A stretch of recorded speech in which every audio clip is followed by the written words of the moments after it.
Joining us now is Okpe with stories trending around the world. Hello, G. Good morning, Dr. Bati. How was your weekend? It was excellent. Yes. I was out there. I saw all the Insta stories. Yes. After the program. But it was important for me to just go check out the whole place. I went out to the Lekki toll gate. Yes. You went to protest? No, I went to look. Yeah, well, same thing. To register my presence, I guess that's what it's called. In solidarity. Yes, in solidarity with the Nigerian protesters. Good morning, Tundu. You look lovely, and I know why I'm saying. Thank you. Good morning, Rufai. Thank you. Good morning, Rufai. How are you? You're looking great. Thank you. Thank you. You're looking great. Trust you had a good weekend. I did. Yeah. Thank you very much. Good morning to you, viewers. We begin what's trending in Nigeria. The Nigerian Army has come under intense criticism on social media after it announced over the weekend that it will commence an exercise tagged Operation Crocodile Smile VI. The exercise, which is to begin tomorrow, October 20th, includes cyber warfare exercises designed to identify, track, and counter negative propaganda in the social media and across the cyberspace. According to the Army spokesman, Colonel Sangir Musa, it is the first ever cyber warfare exercise to be conducted in the history of the African Armed Forces. The exercise will also include positive identification component aimed at identifying Boko Haram terrorists fleeing from the northeast and other parts of the country. Since social media has been the force behind the NSAS protests in the country, some protesters have accused the military of attempting a clampdown on the protests. Well, let's take a tweet from Osazu Obaiwana, who wrote, "The Nigerian Army, please face Boko Haram. The NSAS protesters are not an enemy. They are fighting for you too. The Nigerian government sent you to the war front ill-equipped because of corruption and bad governance. Don't bear arms against young people fighting for a better Nigeria." I mean, I'm sure that a lot of, Nigerians were obviously confused because, like the spokesman says, this is the first ever, warfare that is targeted at cyber warfare. I mean, it's not a new operation. Like it says, it's about the 6th year in the program. It was first announced in July 2016. Yes. And, the spokesman also said to the protesters, there's no point thinking that this is a way to attack the NSAS protests. It has nothing to do with the NSAS protests, that they are just conducting what they believe would help, intelligence as well. But as you know, social media is the platform that these NSAS protesters go to, register their grievances or even to update themselves on the protests. So they are right in there, in saying that this is an attack on the protests. That's how I see it. Because, according to the military spokesperson, it's the first African Armed Forces exercise, which just goes to show this is not the remit of the military in the first case. Like that first time it was announced, the first Operation Crocodile Smile was with regards to checking kidnapping and militancy in the Niger Delta and testing the amphibious units of the armed forces. And there was a lot of opposition to that as well. That what exactly then is the job of the Nigerian police? Last year we had the same thing in Lagos when this gentleman took the Nigerian armed forces to court as breaching the fundamental rights of Lagosians, including himself. We do not want Operation Crocodile Smile in Lagos, which at the time was ostensibly to check kidnapping and banditry. That constitutionally is the job of the Nigerian police force. And because of our long, bloody history with the military, it just goes to show that those wounds have not healed. Why in the middle of a protest is the military rearing its head? It's going to scare people. With the cyberspace. Yes, exactly. It seems like intimidation. The timing is suspicious, and I agree. And then Operation Positive Identification. You'll recall we discussed that on this show, and it seemed to have died a natural death, and that too is being resurrected. Imagine walking around carrying along your lawful business, and soldiers stop you, demanding identification. You need to prove that you're not Boko Haram or what have you. Can you imagine what that exchange would be like? This is not a good sign. It's completely uncalled for in a democracy. Wrong timing. The duty of the military is to protect the sovereignty and the territorial integrity of Nigeria. However, under the Constitution, the military can be called in as an aid to civilian forces when there is a situation in the country whereby the police may not be able to handle the situation. And which is why the distinction, the clarification by the Army spokesman is important. He has made it clear that they are not embarking on this Operation Crocodile Smile VI because of end SARS or because of end police brutality now or end insecurity now. So let's take his word for it and then be vigilant and watch. Now, this time around, we are being told that this is restricted to cyber warfare, also to provide security for the Nigerian people. Now, this in itself, the theme that they have chosen is suspicious because you recall that cyber warfare has been part of this protest that is already almost 2 weeks now. It's over 10 days old. The group called Anonymous. Yes. I think it was you and Rotus Odiri. I wrote the story. That brought the story. And what we're told is that Anonymous, that particular group, has been hacking into systems. First, we were told that they managed to hack into the database of the police and released information about SARS officials. Over the weekend, there was a story that they were able to hack into the system of GoTV and DSTV. And I tried to double check it. Even if you paid for just 3 channels, every channel suddenly started showing. I was seeing TV stations from East and Central Africa as far as Ethiopia. And I was wondering, who has given me this gift of Africa-wide bouquet. So the state may have a reason to be anxious in that regard.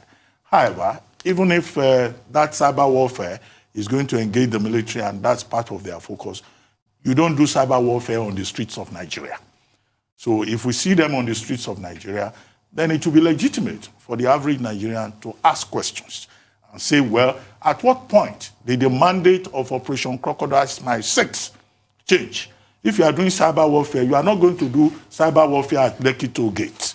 You'll probably do it in your offices, training your officers and seeing what you can do. Right. So what is important that we can insist upon is that the military must stay within its own rules of engagement, that the military should observe standard operating procedure that they talk about. Because the whole problem about this protest is that the police failed in their own remit to stay within standard operating procedures.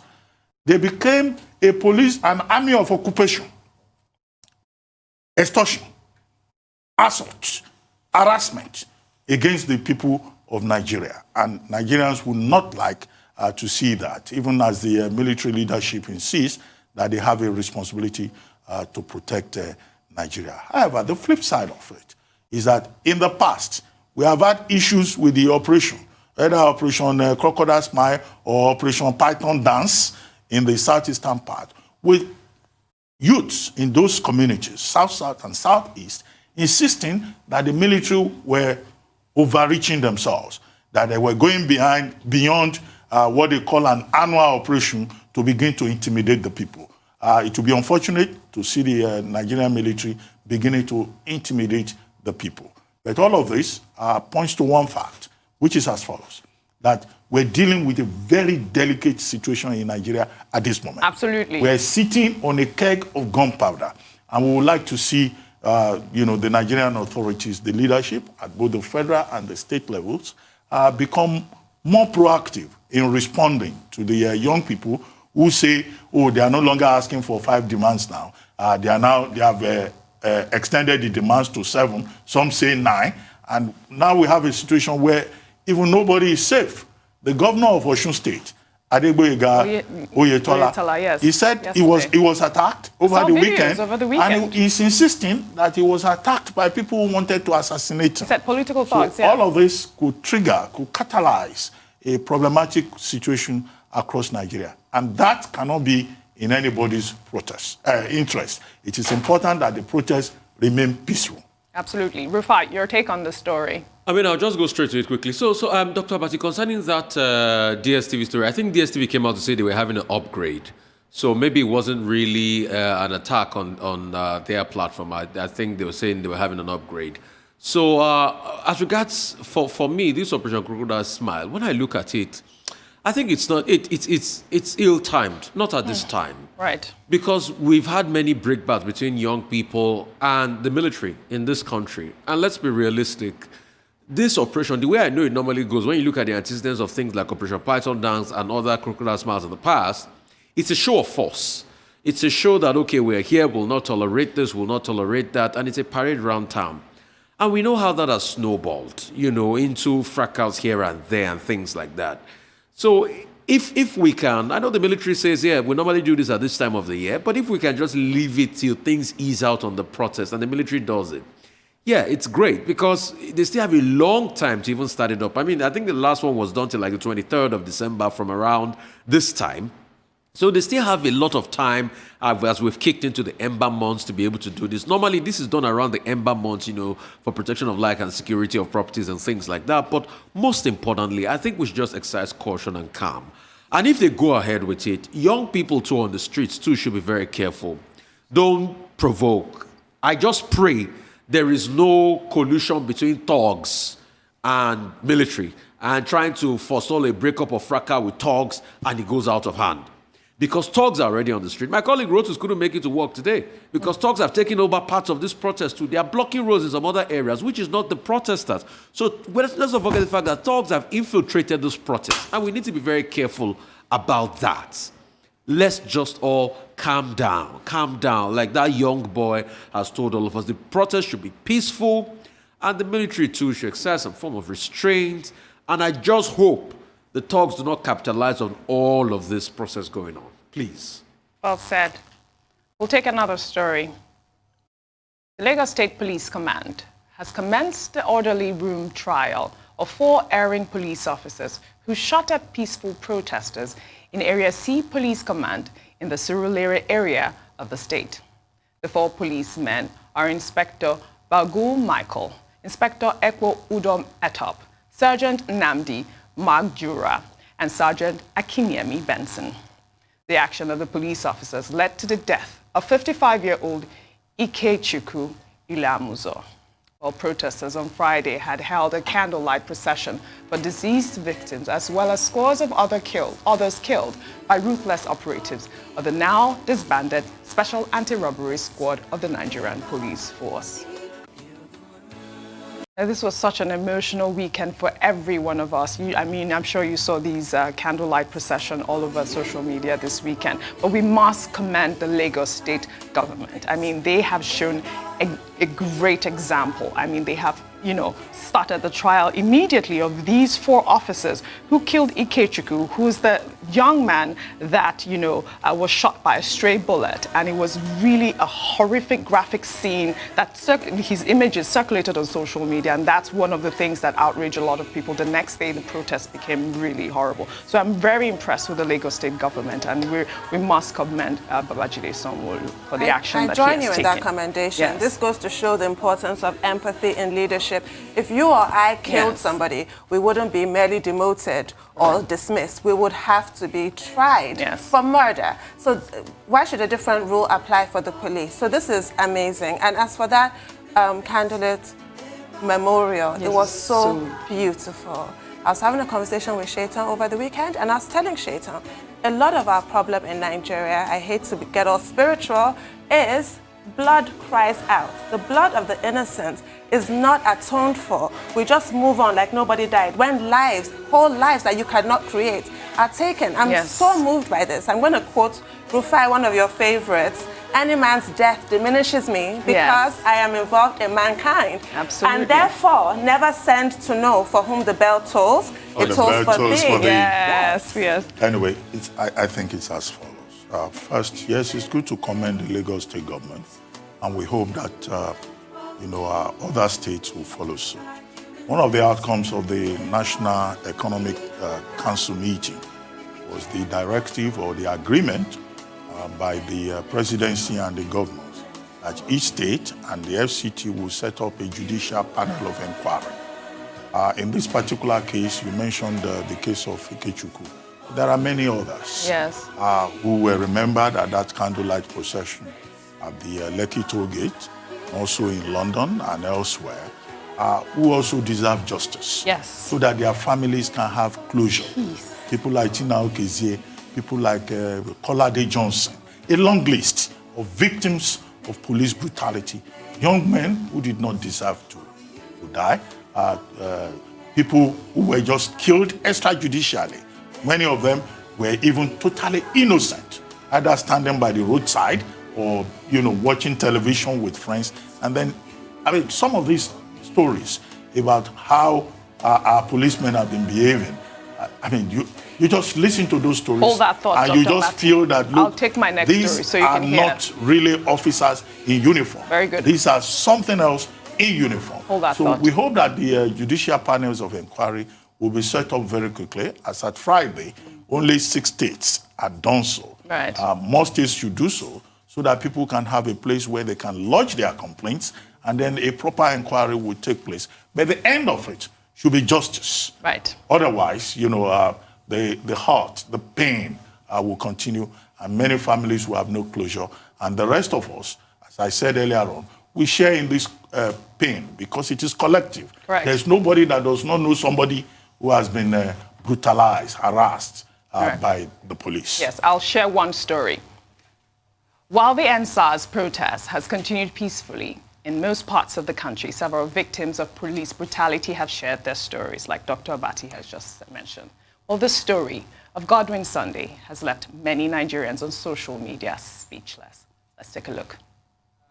I had a very dark incident last year, Wednesday, 16 September 2015.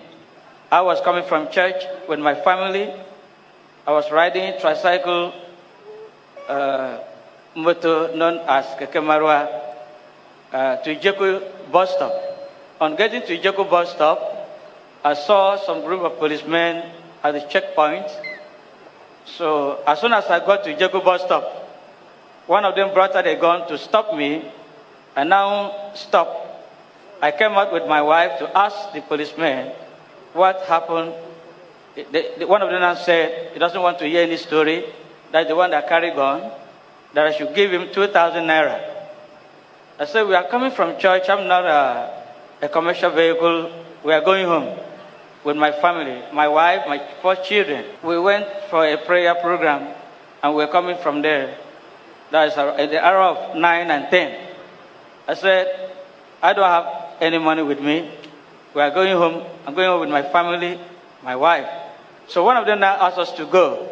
So as soon as me and my wife entered the Keke tricycle, about to start the engine, I now had a gunshot twice.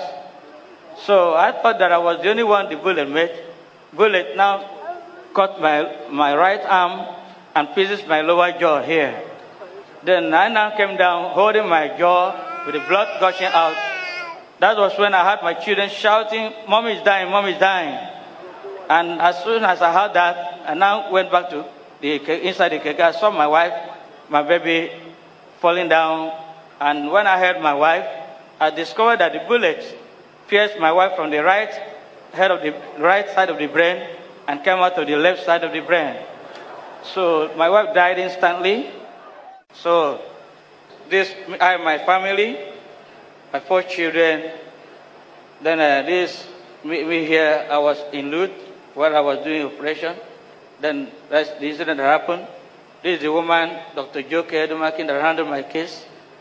And the brother standing is my brother that been following me anywhere I go.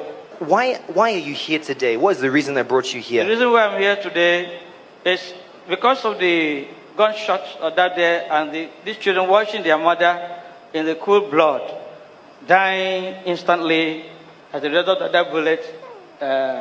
That shock affected my first daughter here, affected her brain. Since that day, she has not been herself. She developed confusion several times. In fact, and as such, I'm confused. I need help from the Prophet T.B. Joshua and the good sympathizers. Please, can assist me. My wife, as I'm talking now, is still in the mortuary because I'm still taking treatment.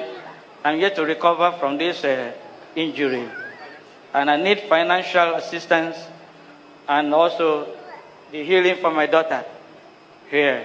So you say that your daughter... This was heartbreaking. A video of late Afrobeat legend Fela Anikulapo Kuti narrating his experience with police brutality has resurfaced on social media, leaving many Nigerians outraged over the impunity of the police force through the years. Let's take a look. Because, my brothers, what is happening in Nigerian prisons is nothing short of Nazism, what they were doing in the concentration camps in Germany in 1940. I saw it with my eyes. They were flogging boys, 8 in the morning, 24 strokes. They put sand on the body before they flog them. And this is not from court order. This is just warders enjoyment.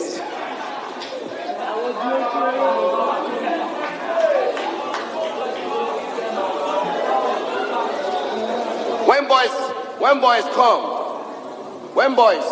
just come from awaiting trial, they bring them from prison, about 50, 60 of them, they will pack them for one small room. Then they go say that they beat them. They decided they beat them first because they come from prison. I mean, everything is so nasty there, man. Well, another video that has resurfaced is that of human rights activist and NSAS campaigner Aisha Yesufu, giving a powerful speech on what it means to be a Nigerian citizen during the October 1st Revolution Now protest. Let's take a look.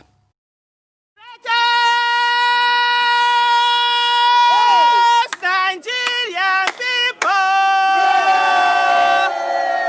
We are citizens, we are not slaves. Nigerians are no more safe in their houses. Nigerians are not safe anywhere. It is protesters that come out that you come out and intimidate. You will not be intimidated. No Nigerian is more Nigerian than any Nigerian. That's right. That's right. Every one of us occupy the highest office in this land, and that is the office of the citizen. Yes. The president occupies the highest political office, so his office is less than our office. I am an employee of the president. I pay the president's salary. I pay the bills of his family, and he must protect me, whether he likes it or not. As the commander-in-chief, the president has failed. How many police were killed by terrorists in Borno? What have you guys done? Nothing. I needed to see my commander-in-chief be one. I needed to see all of you go after Shekau and bring Shekau out. You are standing here with front of protesters. We have a win. And soldiers are being killed all over. Madam, your colleague has just been killed. Yes. What have you done about it? Yeah. We all are suffering. And as you're waiting here, the next phone call might come and they will say they've picked your child. Yes. What will you do? God will not forbid. You know why, madam? Because those people it happened to, they too pray. Rufai, I'm going to come to you with the story. I mean, Aisha Yesufu, completely amazing. He's giving us who we are. We are not slaves. We are Nigerians. Yeah. I mean, what is your take on her story and Godwin Sunday's story? So I'll throw around a couple of quotes. Aisha is quite correct. That's who we are. We're Nigerians. We're not slaves. I think the maxim of Napoleon Bonaparte was, correct, my French might not be great, but what the interpretation means in English is without distinction of birth or fortune. We should live in a country where it doesn't matter the family you are born to or the fortune you have, you should be treated as a citizen. And it's really very important we start to have a conversation and a personal dialogue about nationhood with all of this protest. And that's why when you look at it, the protests are valid, the yearnings are valid, because that's not the case in this country as of now, as we speak. And that's why we need to remind ourselves constantly that the biggest office in the land is the office of the Nigerian citizen. Correct. You are more important than anything. Correct. And I'll also quickly make another point. I think it was Jean-Jacques Rousseau that said the greatest form of wisdom is kindness. And except we start to bring a lot of kindness into society, then society can't move forward. It just looks as though we live in a heartless society. That's why people are being killed. We don't find solutions to it. Cases are swept under the carpet. Yesterday, I was reading the very staggering experience of K.C. Madu, the Nigerian that we all celebrated now, that is a commissioner in Canada. But he said his own cousin was killed. Killed in cold blood. In cold blood. I saw the pictures. It was gory. So it's so easy to celebrate the bright ones in Nigeria. But when they seek justice, we don't give them. The third quote I'm going to make is by a very prominent thinker and philosopher Voltaire. Voltaire said something. He said, I disagree with you, but I will defend your right to express your views. I might disagree with your views, but I will defend your right to express the views. That's what Voltaire said. So a lot of people might disagree, which I don't really think they might disagree, but let's say, okay, they disagree because they have a right of disagreeing with views about ending SARS, ending police brutality, and ending all and sundry things that ruins us as a country. But what should be paramount in the minds of even those people that disagree with us is to be able to ensure that we air these views and defend these views. And that's why these protests are valid. A lot of people have reasons to go out there on the streets. A lot of people have been affected one way or the other. We have friends, family members, even us personally has been affected. I will have been fleeced off 300K a couple of weekends ago. But the truth has to be said. Those in authority, as enshrined in the Constitution, should defend our rights. And we too that we are protesting, we should also respect the rights of people, other people. We should not take, their rights for granted. And we should also ensure that thugs do not come in, because to me, it looks as though thugs have come in and taken over this protest. And please, whatever shenanigan is happening between some certain groups on Twitter, you guys focus, stay united, because we're already breaking ranks. Already. A lot of people are breaking ranks on Twitter. It's about one faction or the other. The one person pulled out because people tweeted this. That's not the focus. It's not a battle for supremacy. If it's a battle for supremacy, then the likes of Onome Onude, that we watched his VT recently, that died today in Abuja, that was macheted, would have died in vain. The likes of Isiaka Jimo would have died in vain. The likes of Kolawole Johnson would have died in vain. The lives of other people on the list would have died in vain. So whatever the groups are doing on Twitter, and they are fighting themselves over donations or certain tweets that they're saying, you people are defeating the essence of this. It's police brutality, and get leadership. Very good. Well, I'll take another story. Over the weekend, EndSARS protesters demonstrated that their cause goes beyond just ending police brutality. In Abuja, a young lady by the name Jane Obiene, who has an amputated limb, marched alongside protesters. Before long, Jane's photos were blasted on social media after one user, Jonathan Odoba, described her as his heroine. Another user, Aproko Doctor, then reshared the image and called on people to donate to buy Jane a prosthetic leg. As of the time of this report, Twitter users have donated over 7 million naira for Jane's new leg. I mean, completely amazing. Well, in Lagos, EndSARS protesters also showed some act of kindness when they shared drinks with police officers who were guarding the protesters. Well, let's take a quick look.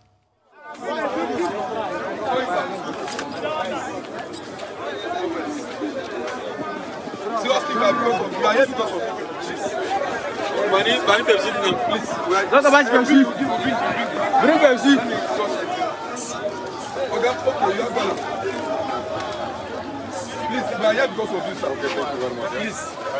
Sir, I work for C4I. Sir, command and control. All this one said, I know what they are doing. Yes. I'm telling you. No, that thing will change, though. Why would they use your money buy uniform? It must change. Yes. It must change, though. I mean, completely amazing. This is what a protest should look like. That's that's all I have for you guys on What's Trending. Thank you very much, Oji. We'll see you again tomorrow. Thank you.